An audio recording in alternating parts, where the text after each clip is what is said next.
So this is a charcoal chimney. It helps you light your briquettes without using lighter fluid. I'm going to show you how I do this.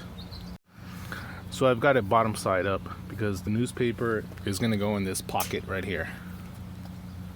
So the amount of newspaper that I'm going to use is one full sheet that includes, it's a whole sheet of paper all connected. And then I have half of a sheet. So 1.5 is my sweet spot. When I've used 2 full sheets, it feels like there's too much paper in there and it suffocates the fire a bit.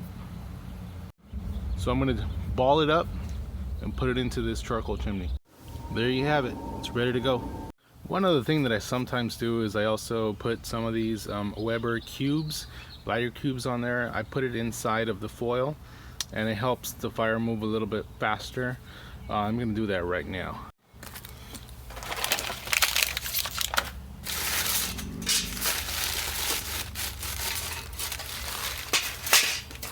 Charcoal chimney is ready to add the charcoal. We're going to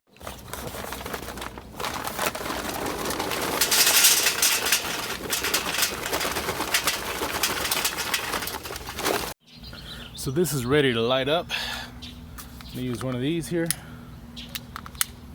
There we are.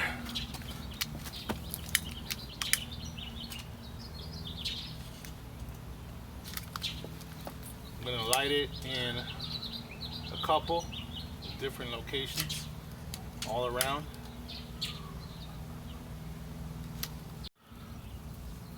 Because the charcoal chimney does all the work of lighting the briquettes, it has vents already, so you don't have to fan it down. Just leave it in there and give it about 15 minutes and it should be ready. Sometimes what I do is I leave this out here, I go back in the house and I finish prepping the meat. And what I'll do is I'll add a long matchstick. Usually I light it up with the matchstick, but I'll go ahead and put it in there. And that way, from my window, I can look outside, and if that matchstick is burning, that means we're ready to go. I need to come outside and start cooking. So one of the downsides to cooking with charcoal is the smoke. Okay, so no matter what you try to do, you're gonna smell like smoke. Your shirt's gonna smell like smoke. And yeah, I get that. I hear that from my girl.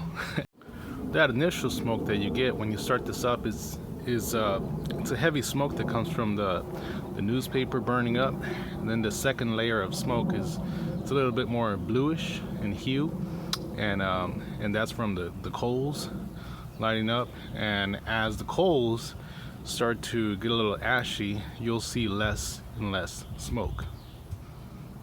My recommendation is to put this charcoal chimney in a location where it's going to get good ventilation. This is the whole purpose of using the chimney, so you don't have to fan down the briquettes when they're in the kettle. I remember seeing people in the 80s do that. They do the pyramid method, stack them up inside of the grill like a pyramid. They put some lighter fluid, add some matches, and then start fanning it down over and over. And the benefit of this is that you don't have to do all that. But as far as when you want to, dump these coals in your charcoal grill, that's up to you to decide. One of the things that I do is once this matchstick is burned up, I take a look and I start to see if the flames are, the flames are actually up already. You just can't, there's too much light right now. But I might just go ahead and put it in the grill right now. Even though the top is not ashy yet, I know that the bottom ones are already there. And what that does is it gives me enough flames to actually clean the grill. So I dump them in there, and the top is gonna go first, obviously. So those really hot ones are gonna be on top after I dump it. And with those flames, I use my grill brush. Using the flames, I scrape my grill, and that's how I get it clean. So after that, I close up my grill and I let it get to a good temperature, whatever I'm cooking. So most of the time I let it go up to 400 degrees. So right now I'm gonna dump these guys